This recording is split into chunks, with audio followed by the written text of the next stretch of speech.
Hello everyone, চলে এসেছি আবারও একটি মিনি ব্লগ নিয়ে। আজ হলো গণেশ চতুর্থী, আর গণেশ চতুর্থীর দিন আমাদের হসপিটালে বেশ ভালো করে পুজো হয়। দেখতেই পাচ্ছ, এটা আমাদের হসপিটালের গণেশ মন্দির।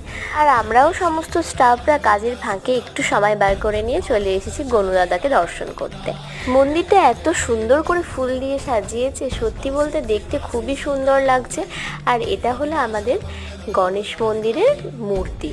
আর এখানে পুরোহিত মশাই দাঁড়িয়ে আছেন। আমরাও সকলে উৎসাহের সাথে চলে গেলাম একটা ছোট্ট টিপ নিতে। তো সকলের নেওয়া হয়ে গেছে, এখন আমরা প্রণাম করে সামনের দিকে যাচ্ছি। এখানে হয়তো পুজো হয়েছিল সকালের দিকে, আমরা তো তখন আসতে পারিনি, তাই এখন এসেছি।